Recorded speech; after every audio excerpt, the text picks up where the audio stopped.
a big man. I just want to fight with everyone else. Hello. Welcome to TSC Talks, the podcast where we talk about tuberous sclerosis complex. My name's Jill Woodworth, and I'm your host.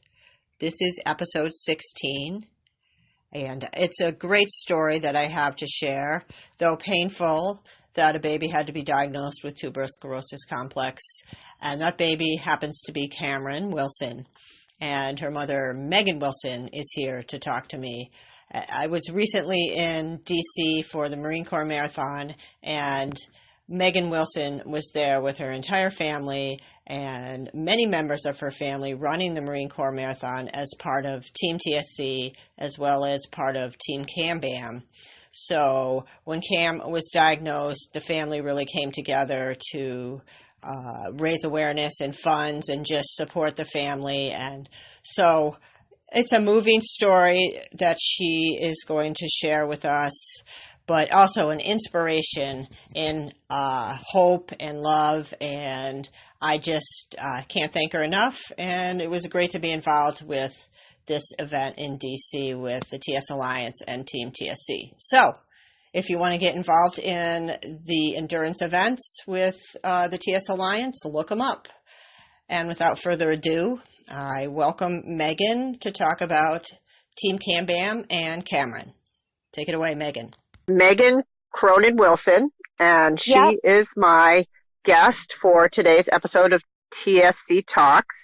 And I met her while we were on the team. Her husband was on TeamTSC for the Marine Corp Marathon and part of TeamCamBam, which is her daughter, Meghan's daughter, Cameran. So we're going to have a chat with Meghan, and thanks for being on. So, Thanks for having me. You're welcome. So go ahead with, you want to tell me a little bit about your story as far as Cameran and how that happened. And Okay. Well, I'm kind of giving the perspective of a relatively newly diagnosed yes. TS patient. My daughter Cameran is 8 months old, and she was diagnosed at 2 months after she had, it was a normal pregnancy, a normal birth, normal first 7 weeks. And at 7 weeks, she started kind of doing a tremor with her left arm.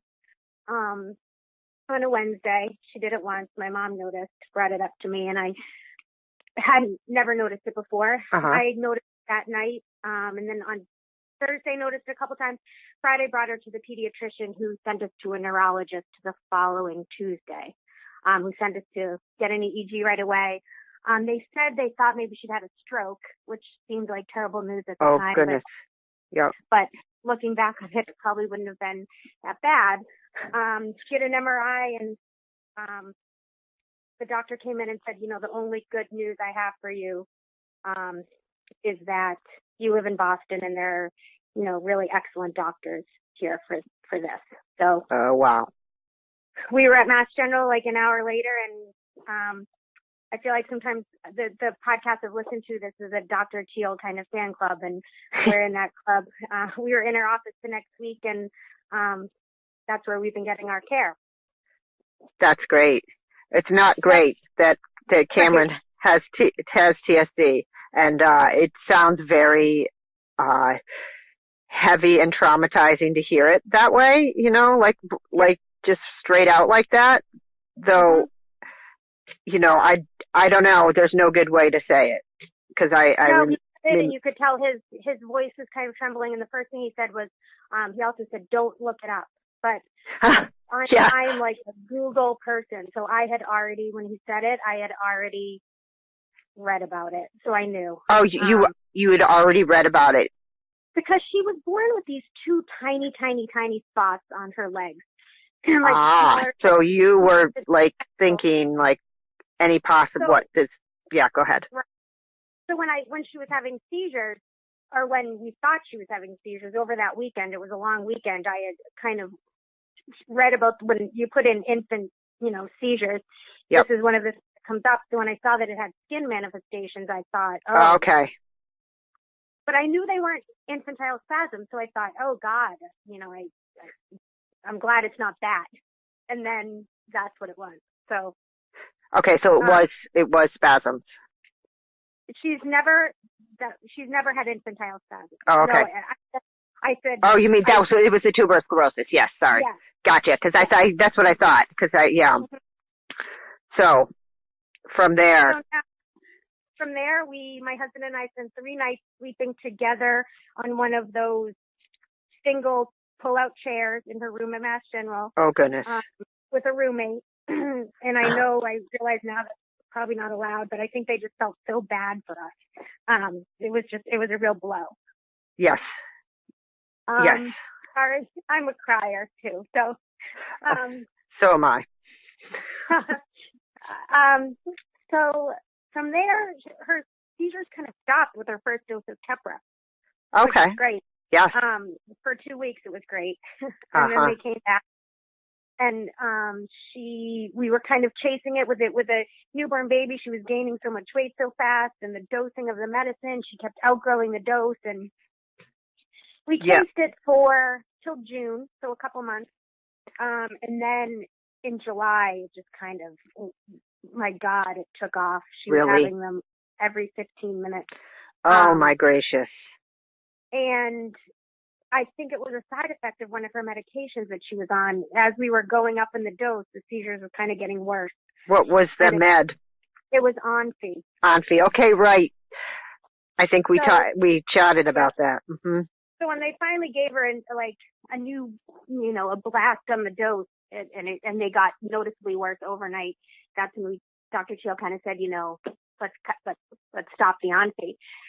And so we were admitted to the hospital then, and we had always had plans to do kind of a surgical workup, and to go on the ketogenic diet, but they were booking out then till So September. You really have been, just to interject, I just want to point out just that you were really assertive and aggressive right from the beginning. Yeah, we said. From the minute that you found the diagnosis, Yeah. I mean, I think that we waited a month for that Onfi not to work, and I just said, I'm not, doing that again. Yeah. Watching it get worked out.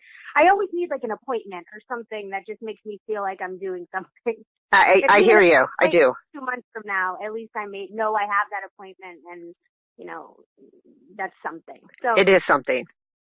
So since we were already in the hospital and her seizures were so bad, they kind of pushed to get everything done during that hospital admission in July.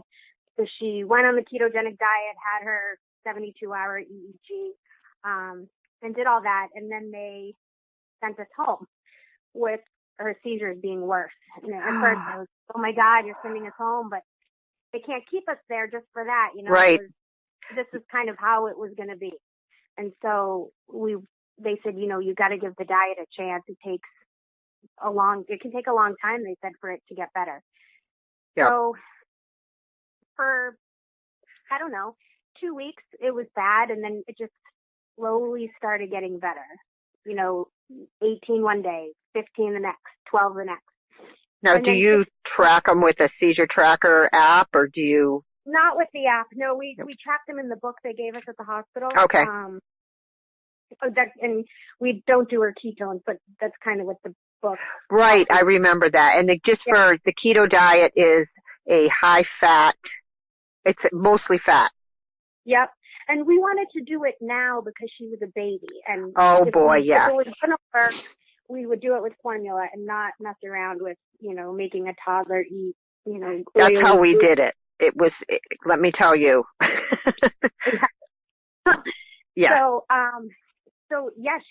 some people said, oh, the formula is disgusting. She might not drink it, but she drank it and she took to it. Oh, wonderful. For her, it has caused it. She might have just been a bigger baby anyway, but she started gaining weight really, really fast since then. She was born at 5 pounds. 5 pounds she was born, and now she's 8 months old. She's 22 pounds almost, which is the size of my other kids when they were 3. So she's a big girl. Beautiful. Yeah, she is. And she's just like perfect face. Yeah. Yes, she is the sweetest baby. So then 6 weeks off diet, she it just kind of all of a sudden one day. Well, I always think that when you I feel like her best days were always like the days we were going to the doctor. So I would be telling them all these not horrible things, but like, she's not looking at me, and then, she's looking right at them. And so that's kind of what happened. Really? So, yep. So, but it didn't get worse after that. So got better 6 weeks later. She was still having maybe 3 to 5 a day. Okay. But that huge improvement over, before. And when she has a seizure now, what does it look like, or what did it look like? It's always kind of looked the same, where she's had kind of her left arm goes stiff, left leg goes stiff, her right arm kind of goes up over her head, and her eyes go to the right, and she kind of breathes heavy. Okay. If you didn't know she was having one, you might miss it. You might miss it, yeah. Yeah, my son Jack was it was very subtle. So, I would see it. I was, you're constantly watching them, as you know. Yeah, because hers is almost like a stillness, not a convulsion. Yes, that's how his started, and then sometimes they'd progress, and sometimes they wouldn't. But yeah, I know exactly not exactly, but I get it, what you're talking about. So yeah, so that's how it looks. And now I interrupted you, and you said she was down to three a day? Yeah, so 3 a day, 3 to 5 a day for all of September and most of October. And then I'm so hesitant to say this, because remember I told you this at the marathon that knock wood. I walked away from you. Yes, you did. Okay, so we can just go into another subject. Maybe 2 weeks ago, she now has one every 4 or 5 days. Wow. Started 2 weeks ago. So that's I don't great. know. I don't know what it is. They said the diet can take up to 4 months to have its real full effect. Could be that. We did go up on Vigabatrin.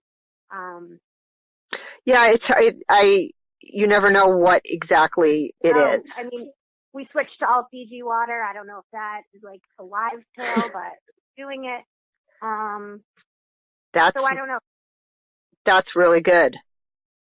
So she's on the Cameran, even though she's never had infantile spasms, and I think going up in the dose, they're keeping her, I believe, at what's it called, a therapeutic dose? Therapeutic dose. Yep, that's right. So I think that might have something to do with it. So who knows? We're going to do everything the same. Absolutely, and that's really great to hear. I'm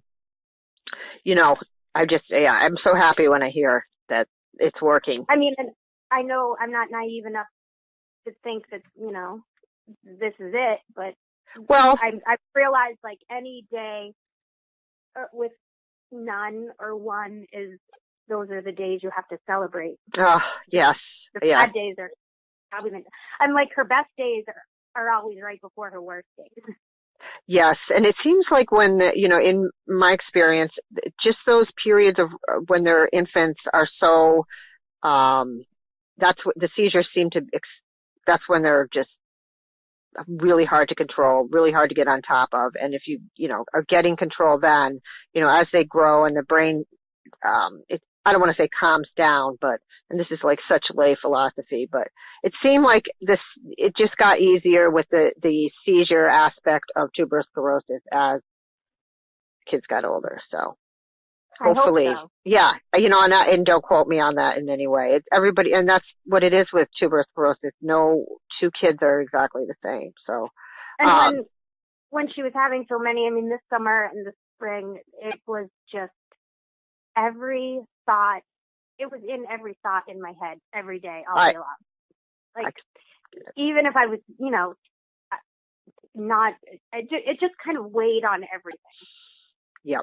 And now those days, it's not controlling my every move right now. It's like, you can breathe a little bit. Yeah.